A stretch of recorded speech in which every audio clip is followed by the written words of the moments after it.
verdad ayuda a sanarla. Esclarecer el por qué pasaron las cosas. Pueden cesar todo ese sufrimiento. No podemos seguir negando lo que ocurrió en el país. Desde esa Colombia profunda que tanto buscamos. La Comisión de la Verdad presenta La Verdad en Voz Alta. Hablemos a fondo con las víctimas del conflicto armado interno en Colombia.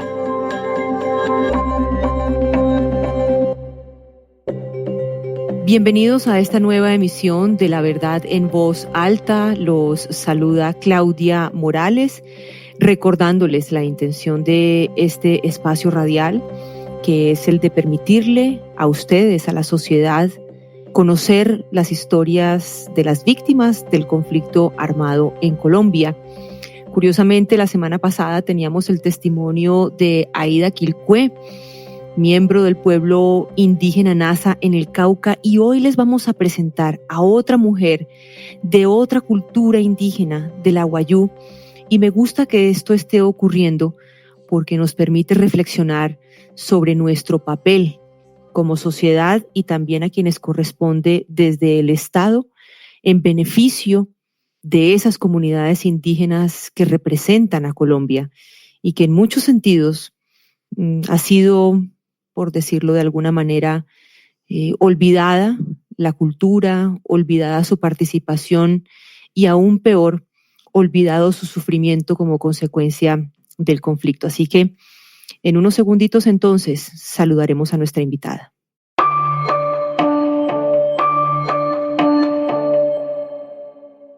Nuestra invitada hoy es Telemina Barros Cuadrado.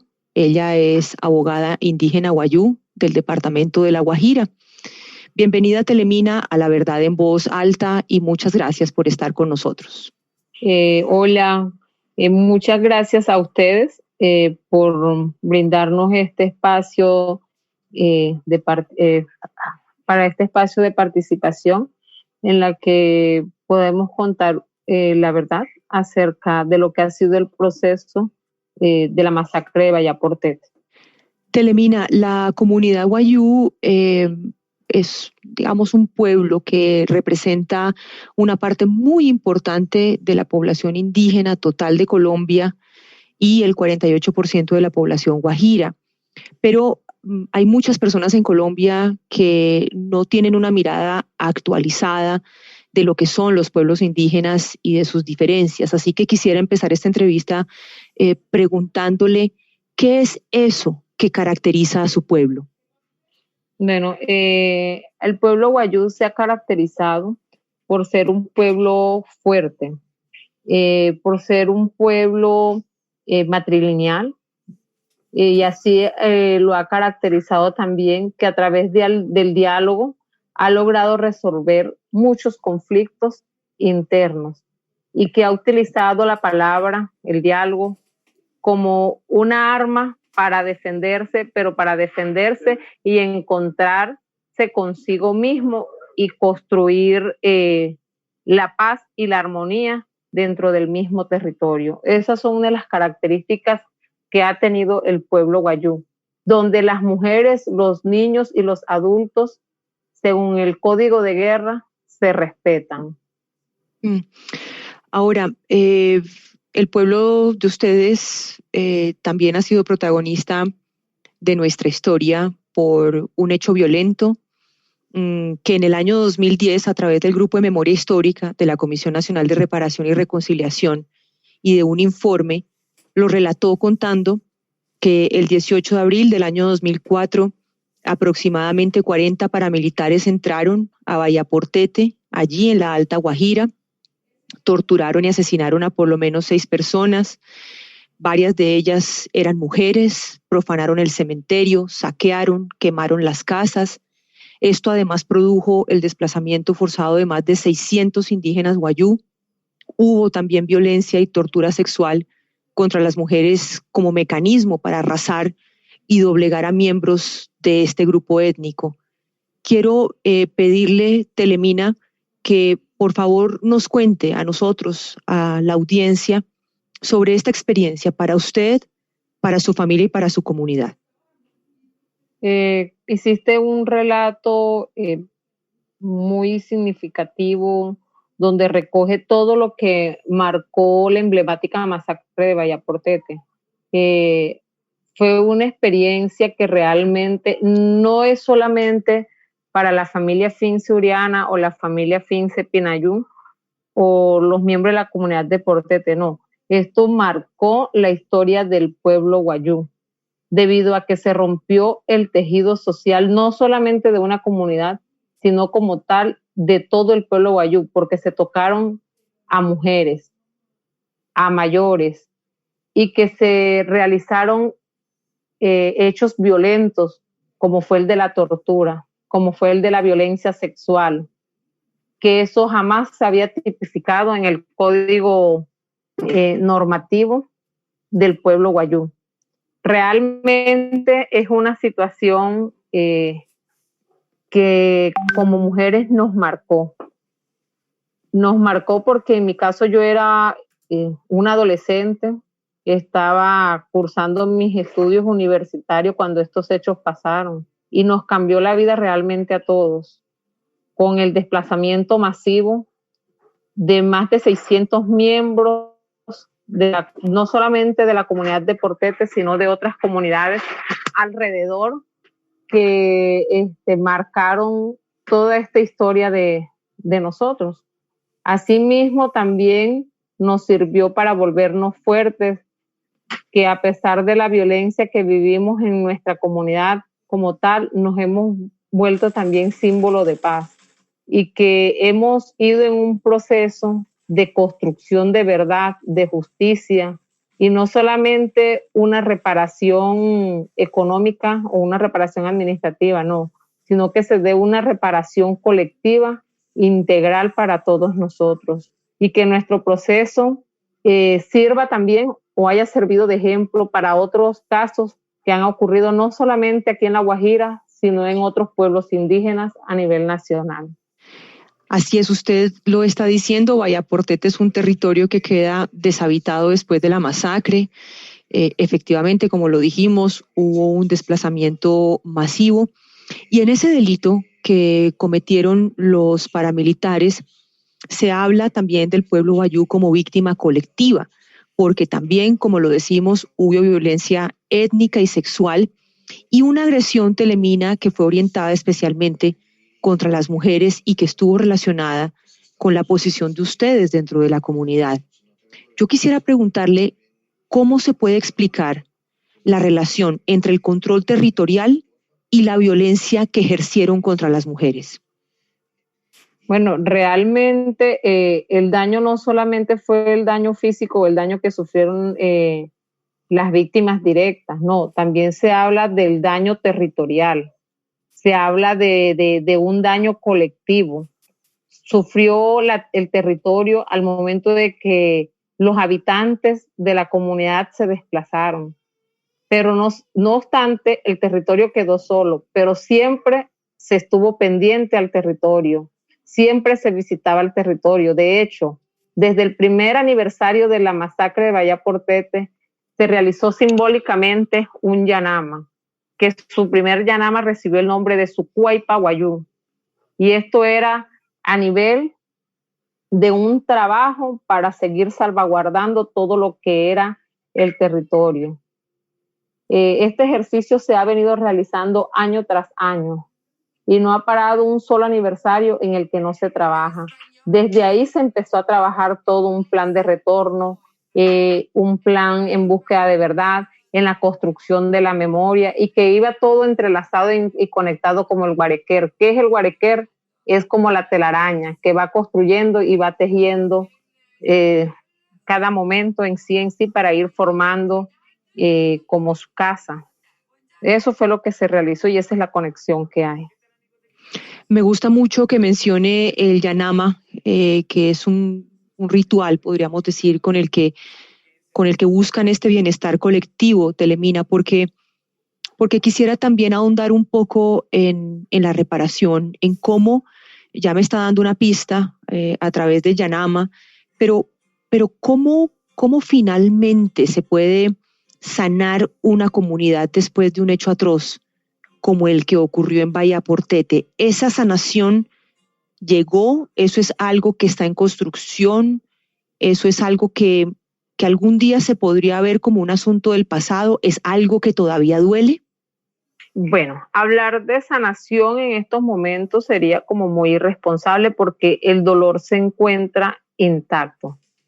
Hemos trabajado para nosotros poder ir superando esta situación, pero es bastante difícil porque hemos visto cómo se han realizado programas de atención psicosocial para las víctimas del conflicto armado, pero todavía en Colombia no se ha construido una medida de satisfacción para los pueblos indígenas.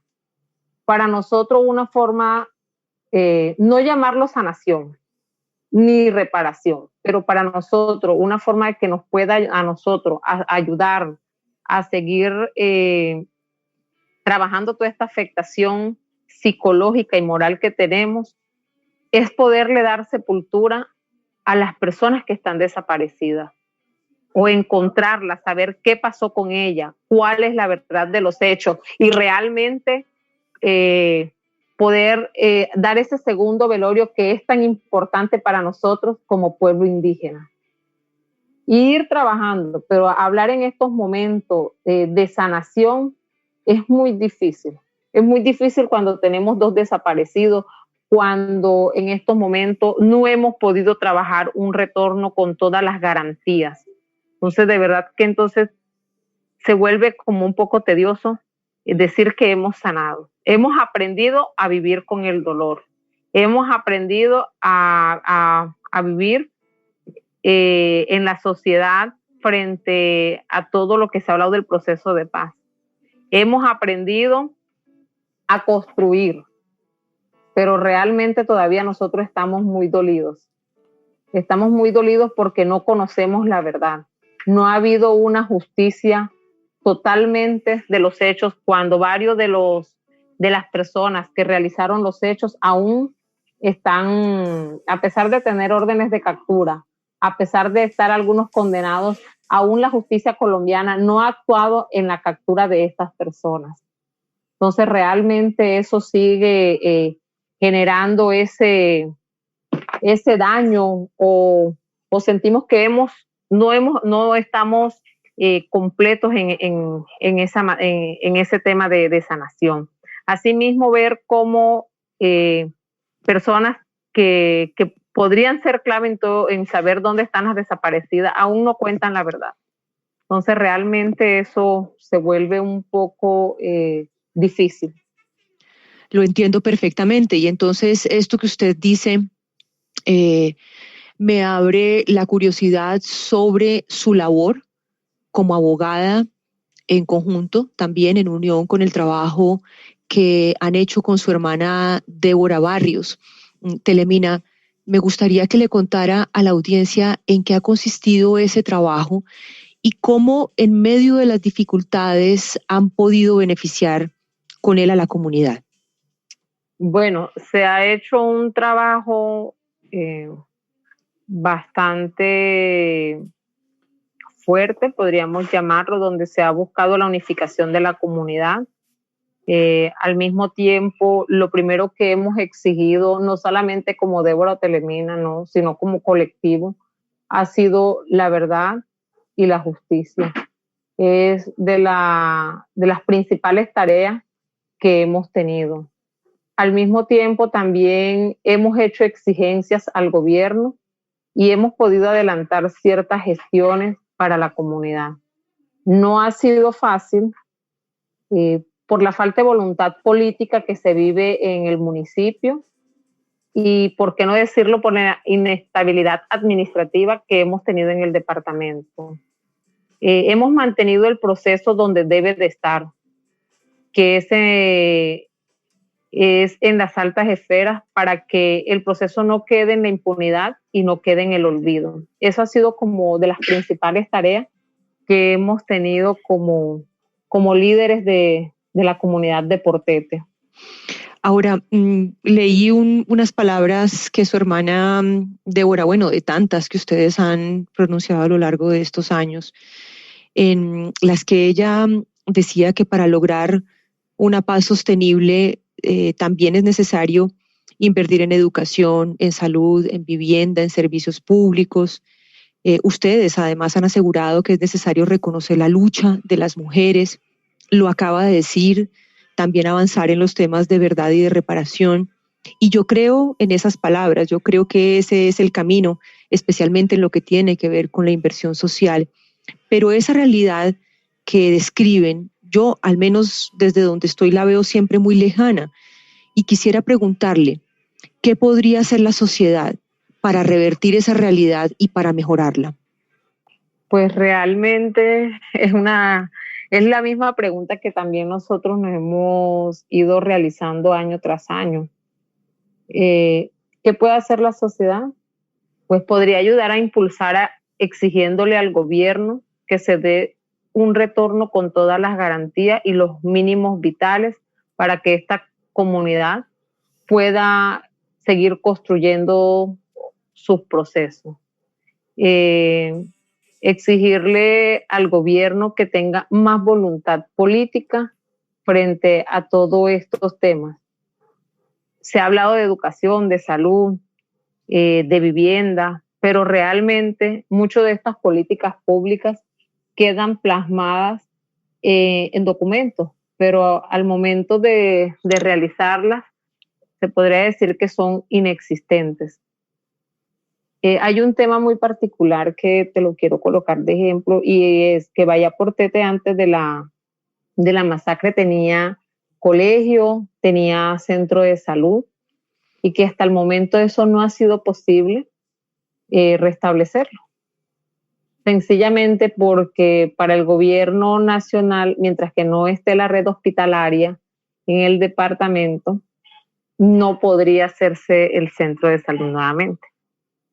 En el tema del colegio, después de tener un colegio, ahora se habla de una aula satelital, desmejorando la calidad y la condición educativa de nosotros como población vulnerable. Entonces es momento de que las organizaciones, la sociedad, nos ayude a exigirle al gobierno que sea una voz amiga para que nos ayude a seguir impulsando el proceso y que realmente puedan tener la voluntad política para nosotros poder culminar con satisfacción lo que durante tantos años hemos luchado para que nos escuchen y para seguir construyendo. Esto que usted dice tiene mucha importancia, Telemina, porque como lo relatábamos al principio de la entrevista, Vallaportete es un territorio que la comunidad abandonó por obvias razones luego de la masacre. Usted habla de unas inversiones que no se han cumplido, que son necesarias, que son urgentes. Y entonces quisiera saber cuántos habitantes han podido retornar. Hoy, ¿cómo está ese territorio? El territorio en estos momentos sí ha habido un retorno voluntario, pero ha sido un retorno fallido. Cuando Álvaro Uribe Vélez era presidente, en esa época era vicepresidente Francisco Santos, se habló de un retorno de la comunidad de Portete con muchas garantías, la cual es totalmente fue falsa porque nunca retornaron los verdaderos dueños de territorio o la verdadera comunidad. Segundo, porque las supuestas inversiones que en ese momento se iban a realizar nunca se realizaron, ni con las víctimas ni con los que supuestamente eran los habitantes de la comunidad. Tres, en estos momentos nuestra comunidad, vuelvo y repito, hubo un retorno voluntario, hemos estado, pero no somos muy, vamos y venimos por la cuestión de que en la comunidad no hay nada. Solamente se dio un apoyo por parte de la unidad de víctimas, se le reconoce a la doctora Paula Gaviria, que fue una mujer que impulsó mucho el proceso de Portete cuando el señor presidente Santos le importó mucho el tema y realmente tuvimos esa cercanía de trabajo y con ellos se dieron unas ofertas de donde se buscaba una estabilidad socioeconómica, pero es muy difícil cuando solamente lo hace una institución y las demás no. En este momento, el municipio de Uribia, en cabeza del alcalde Bonifacio Enríquez, tiene una inestabilidad frente al tema de política pública de víctimas. sea, el tema ya es como, ¿existe o no existe? Existe porque tiene que existir, porque el municipio de Uribe es receptor, y el único caso que tuvo así de masacres realizadas, bueno, hay varias, pero así significativo que se habló en su momento fue el de Vallaportete. Pero es difícil y sigue siendo en este momento, creo que más complicado que en años anteriores. Entonces, realmente vemos que no hay el compromiso con las víctimas. Entonces, en estos momentos nosotros no contamos prácticamente con nada, excepto a lo que se trabajó con la unidad de víctimas en su momento en cabeza de Paula Gaviria. Eso me impresiona mucho porque la semana pasada hablábamos con otra víctima del conflicto en otro territorio, en el Cauca, una indígena muy, muy importante que también ha sufrido la violencia. Y yo oigo su relato y pienso en el relato de ella y pienso en las voces de los indígenas que están reclamando siempre no solamente justicia y verdad desde el conflicto, sino eso, que la sociedad, que el Estado ponga los ojos en sus territorios y son voces que yo siento que permanentemente se pierden y me cuesta mucho trabajo entender por qué hay tanta negligencia frente a los territorios de los indígenas. Y justamente Telemina, la Comisión de la Verdad próximamente va a hacer el reconocimiento de la verdad indígena, esa palabra, la verdad que usted también la mencionó. Y quisiera preguntarle ya para terminar la entrevista, ¿qué significado podría tener para ustedes ese gesto? Pues realmente tendría un significado muy importante. Es una forma de reconocimiento al proceso. Es una manera de mostrar las voces de nosotras, las víctimas, frente a toda la situación que hemos vivido durante mucho tiempo, y que se convierte un aliado muy fuerte para mostrarle al mundo cuál es la realidad de las comunidades indígenas, en este caso de la comunidad de Portete, en este 2020. Que muchas veces se hablan de procesos o se hablan de que hemos hecho esto, pero en la realidad es totalmente otra. Que quizás muchas veces se esconde debajo del tapete, pero con esto que se está realizando se busca visibilizar realmente en qué estado se encuentran los procesos. Se busca mostrar cuál es el significado de lo que se ha ido construyendo. Y también es una forma de que nos puedan escuchar desde los territorios, desde las comunidades. Entonces se vuelve un eco, se vuelve una voz también de las víctimas. Eso es lo que para nosotros significa. Telemina, quiero agradecer estos minutos para compartir su historia, la historia de su pueblo, para hacer memoria sobre una tragedia, porque lo único que no nos podemos permitir es eliminar la memoria de las atrocidades que se han cometido en los territorios de nuestro país como consecuencia del conflicto y de la violencia. Gracias por compartir a través de su voz poderosa y valiente lo que está ocurriendo, lo que piensa y lo que espera del país. Claudia, gracias a ustedes por hacernos partícipe de este importante escenario en el cual nosotros, a través de la palabra, mostramos al mundo lo que hemos venido realizando desde el primer día que ocurrieron los hechos. Gracias a ustedes por convertirse en un apoyo para nosotros y para seguir mostrando de que el proceso de Vallaportete aún continúa, de que es un proceso que no está muerto, que es un proceso que sigue avanzando. Gracias, Claudia.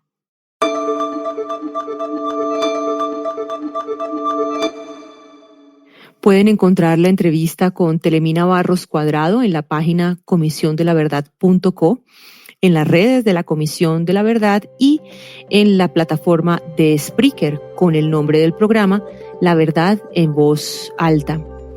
Seguimos entonces entregándole el espacio a la voz de todas las víctimas en todos los territorios de Colombia. Los esperamos el próximo sábado a las 11 en punto de la mañana. Que tengan todos un gran fin de semana.